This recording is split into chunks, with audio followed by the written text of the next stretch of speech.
اب آپ آتے ہیں تو ہم آپ کو پڑھتے بھی ہیں، بڑے اختصار سے آپ کا ایک کالم چھپتا ہے اور انفارمیشن اس میں جو ہے وہ کمپریسڈ ہوتی ہے۔ میں پہلے تو یہ ڈاکٹر صاحب کہ ہم جو یہ حالیہ سکینڈل آیا تھا اس کا چینی کا، اور اس کو انہوں نے کیا کیا، یعنی جو معاہدہ کیا پہلے تو ایک کنٹروورشل باڈی کے ساتھ کیا، and then reportedly if I am not wrong they were even again allowed to repeat it which they have been doing time and again۔ تو ڈاکٹر صاحب اس میں کیا کہیں، یہ جو ایک کانفلکٹ آف انٹرسٹ ہے، کیونکہ تمام رولنگ فیملیز کی تو درجنوں میں بتائی جاتی ہیں شوگر ملیں، تو I don't think they are touchable۔ Doctor صاحب جی دیکھیے، میرے ذہن میں تو بڑا ایک سادہ سا سوال ہے، سارے معاملے کو بڑا پیچیدہ بنا کے پیش کیا جاتا ہے۔ دیکھیے اس وقت لگ بھگ 8 ارب انسانیت بستی ہے، اور یہ 24 کروڑ پاکستانی ہیں جن کو اس وقت چینی مل رہی ہے تقریباً 200 روپے کی کلو، اور پاکستان سے باہر جو عالمی منڈیوں میں چینی کی قیمت ہے وہ 36 سینٹ کا 1 کلو ہے۔ آپ سمجھ لیجئے کہ تقریباً 104 روپے فی کلو۔ تو یہ جو لگ بھگ 100 روپے کا فی کلو فرق پڑتا ہے، اور ہم 24 کروڑ پاکستانی تقریباً 6 ملین ٹن چینی استعمال کرتے ہیں سالانہ، تو یہ 600 ارب روپے کا ایک ڈفرنس ہے، گیپ ہے۔ میں وہ سمجھنے کی کوشش کرتا ہوں کہ وہ ہماری جیب سے تو نکل رہا ہے، باقی ساری دنیا میں پاکستان سے باہر تو ان کو چینی 104 روپے کی کلو مل رہی ہے، ہمیں یہاں پہ 210 220 تک چلی جاتی ہے، تو یہ 600 ارب روپیہ کہاں غائب ہو جاتا ہے۔ اب دوسرا معاملہ یہ ہے کہ آپ اور میں تقریباً ہر سال یہی باتیں کر رہے ہوتے ہیں۔ میں ذوالفقار علی بھٹو صاحب کی بھی تقاریر سن رہا تھا، وہ اس وقت بھی کہا کرتے تھے کہ یہ چینی چوروں کو پکڑنا ہے۔ تو یہ سوال جو آپ نے کیا کہ یہ کیسے چور ہیں جو پکڑے نہیں جا رہے، جو ریاست سے نہیں پکڑا جا رہے، تو یہ معاملہ کس طرف جائے گا؟ اب 2 رپورٹیں آ چکی ہیں، ایک کمپٹیشن کمیشن کی اپنی رپورٹ ہے، حکومتی ادارہ ہے، 2010 میں آئی تھی، بہت ہی واضح طور پہ ناموں کے ساتھ اس نے لکھا ہے کہ کون فائدہ اٹھا رہا ہے اور کون کتنا فائدہ اٹھا رہا ہے۔ پھر عمران خان صاحب کی حکومت کے دوران ایک بہت اچھا کام ہوا تھا، ایک انکوائری رپورٹ آئی شوگر کی، اس میں واضح طور پہ بتایا گیا کہ کوئی 51% سپلائی تو 6 گروپس ہیں، ان سب کا نام بھی دیا گیا۔ کمپٹیشن کمیشن پاکستان کہتا ہے کہ یہ ملٹی لیئرڈ ایک ڈبل قسم کا کارٹیل ہے۔ میں نے جب یہ double cartel multi Laird cartel کا پڑھا تو میں تو خود گھبرا گیا، مجھے سمجھ میں نہیں آیا کہ کارٹیل تو ہم نے پڑھا تھا، یہ ڈبل کارٹیل، یہ ملٹی لیئرڈ کارٹیل کیا ہوتا ہے۔ وہ یہ کہتے ہیں کہ چینی والے، چینی مل مالکان جو ہیں، وہ ایک طرف تو بیٹھ کے فکس کرتے ہیں گنے کی قیمت، تو ایک طرف سے کارٹیل وہ ہو گیا، اور دوسری طرف وہ بیٹھ کے فکس کرتے ہیں چینی کی قیمت، تو یہ ملٹی لیئرڈ کارٹیل ہو گیا۔ اب اس کا سلوشن کوئی پیچیدہ نہیں ہے، جیسے یہ پرابلم اٹ سیلف کوئی پیچیدہ نہیں ہے، سلوشن بھی سمپل ہے، لیکن اگر کوئی کرنا چاہے تو۔ لیکن ڈاکٹر صاحب یہ تو ایک پہلو ہے جو کہ اس کا آج تک سلوشن جو ہے وہ سامنے نہیں آیا۔ دوسری پہلو دیکھا جائے تو چینی جو کھاتا ہے پاکستانی وہ 28 کلو سالانہ جو ہے ہر فیکس جو ہے وہ چینی استعمال کرتا ہے، اس سے نقصان ہی نقصان ہوتا ہے، اور اس پر جو ہے وہ جو شوگر بیماری ہوتی ہے اس پر جو ہے اربوں روپے خرچ کرنے پڑتے ہیں۔ ڈاکٹر صاحب تو کیا اس کا بائیکاٹ کر کے یا اس سے متبادل جو چیزیں ہیں جس طرح گڑ ہے، شکر ہے، اس پر جو ہے وہ آ کر جو ہے وہ اس کو حوصلہ شکنی نہیں کی جا سکتی؟ اور دوسرا جو دودھ ہے، پاکستان جو ہے چوتھا بڑا ملک ہے دودھ پیدا کرنے والا، لیکن 97% دودھ جو ہے میرے اعداد و شمار سامنے آئے کہ وہ ہم مٹھائیوں میں جو ہے وہ اس کو خرچ کر دیتے ہیں، وہ بھی چینی ہے۔ تو اس کو چینی کا متبادل کچھ لا کر اس کو ویسے ہی جو ہے وہ اس کا حوصلہ شکنی کی جا سکتی ہے؟ دیکھیے اس میں تو معاملہ آ جاتا ہے کہ 24 کروڑ پاکستانیوں کی فریڈم آف چوائس کے آپ کیا چاہتے ہیں۔ ابھی ہم ڈسکس یہ کر رہے تھے کہ دنیا بھر میں تو چینی 104 روپے کی ملتی ہے، اور وہاں پہ تو اتنی اوبیسٹی نہیں ہوتی ہے، ہمارے ہاں 200 کی اوپر چینی بک رہی ہے، اور اس کے باوجود یہ حال ہو جاتا ہے۔ دیکھیے 24 کروڑ پاکستانیوں کو ریاست نے زبردستی کسی ایک سمت میں نہیں لے کے جانا۔ ہم بات کر رہے ہیں یہاں پہ اکنامکس کی، اور بات یہ ہو رہی ہے کہ چاہے پاکستان کے اندر ملٹری کی رجیم ہو، فوجی حکومت ہو، چاہے وہ پیپلز پارٹی کی حکومت ہو، چاہے وہ پی ایم ایل این کی حکومت ہو، چاہے وہ پی ٹی آئی کی حکومت ہو، اور چاہے وہ ہائیبرڈ رجیم ہو، یہ چینی والا معاملہ جو ہے یہ کانسٹنٹ رہتا ہے. اب جب وی ور گروئنگ اپ تو ایک کہانی ہمیں سنائی جاتی تھی رابن ہوڈ کی، کہ وہ امیروں سے پیسے چھینتا ہے، لوٹتا ہے اور غریبوں میں بانٹتا ہے. تو ہمارے ہاں پچھلے 50-55 سالوں میں ہر قسم کی حکومت ہم نے آتی دیکھی ہے.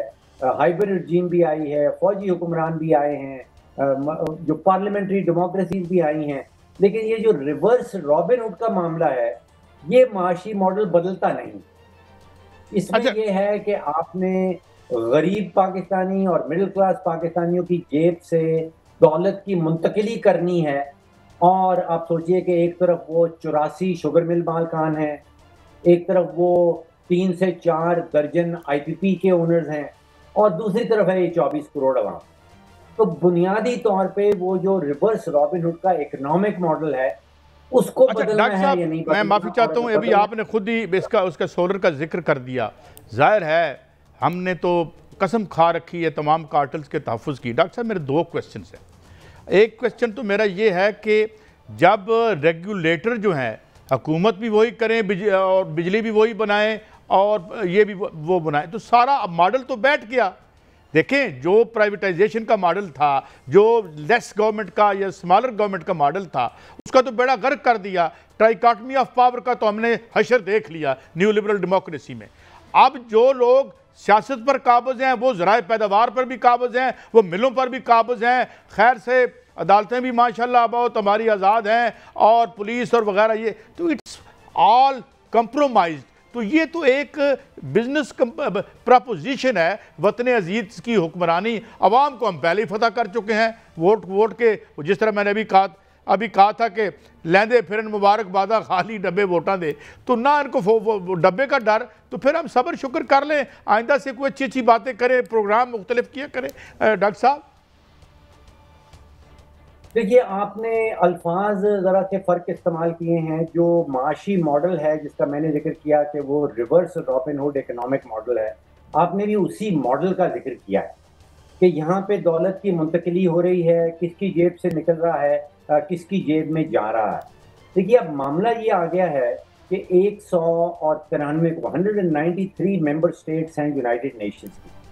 آپ کوئی سی پالیسی اٹھا کے دیکھ لیں، لگتا ایسا ہے کہ ایک ملک ایسا ہے ان میں سے جو باقی دنیا کسی اور سمت میں جا رہی ہوتی ہے اور ہم کسی اور سمت میں جا رہے ہوتے ہیں. اب آپ سوچئے کہ ابھی تک ایک غیر یقینی کسی فضا ہے کہ یہ سولر جو ہے اس کا کیا ریٹ ملے گا، نیٹ میٹرنگ کا کیا ہوگا.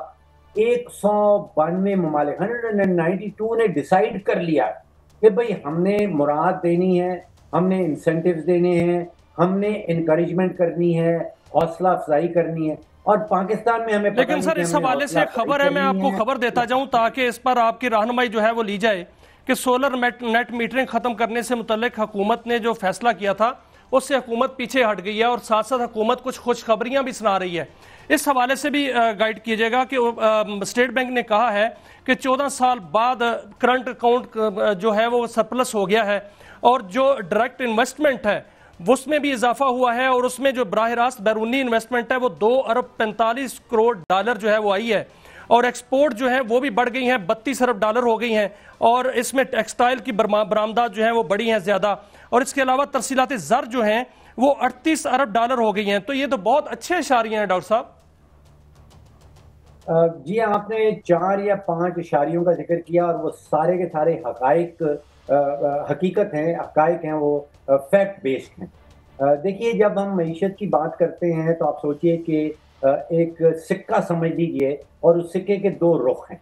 ایک رخ جس کو ہم کہتے ہیں ایکسٹرنل سیکٹر، یعنی کہ بیرونی سیکٹر، اس کا آپ نے بتا دیا. وہ ایکسٹرنل سیکٹر واقعی میں اسٹرانگ جا رہا ہے. روپیہ آپ دیکھیے کہ ابھی پچھلے ہفتے سے تو کچھ گرا ہے، لیکن پچھلے سال 1.5 سال میں وہ ڈالر کے سامنے آپ سمجھیے کہ جس رفتار سے گرا کرتا تھا وہ رفتار نہیں.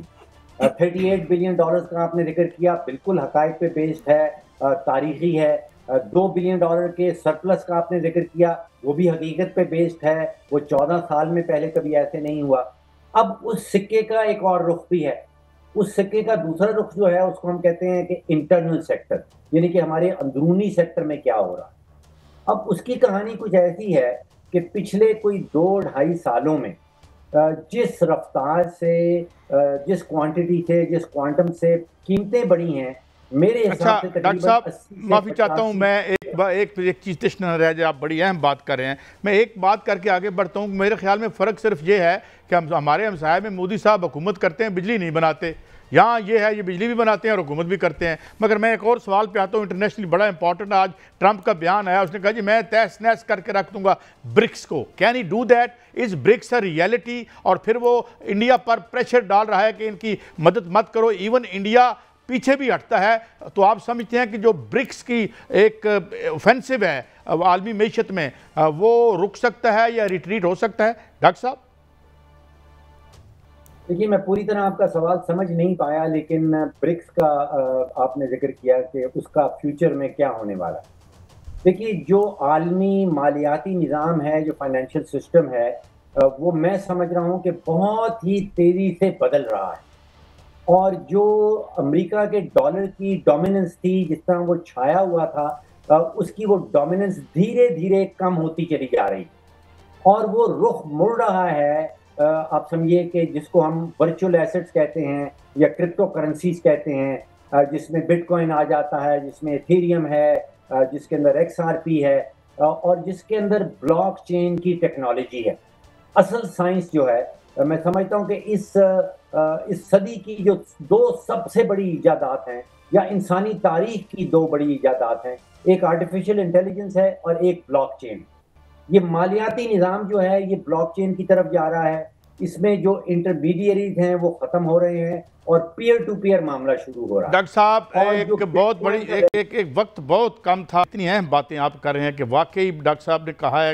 ڈاکٹر صاحب thank you very much for your very precious contribution to our show, کہ ایک تو انہوں نے ڈالر کی ریٹریٹ کی بات کی، بلاک چین پہ ہم کل کا پھر ایک شو رکھیں گے دوبارہ، ڈاکٹر صاحب سے بھی ٹائم لیں گے۔ مگر دنیا بہرحال تیزی سے بدل رہی ہے، اور جو معاشی دارالخلافہ تھا دنیا کا، امریکہ بہادر اب کہاں جا رہا ہے، اس پہ سوال کرتے رہیں گے اور بات کرتے رہیں گے۔ بریک پر واپس آتے ہیں اور بات کرتے ہیں دنیا میں جو عالمی سطح پر جنگ، کھینچا تانی، معیشت کی لڑائی اور جنگیں، یہ کیا معاملہ ہے۔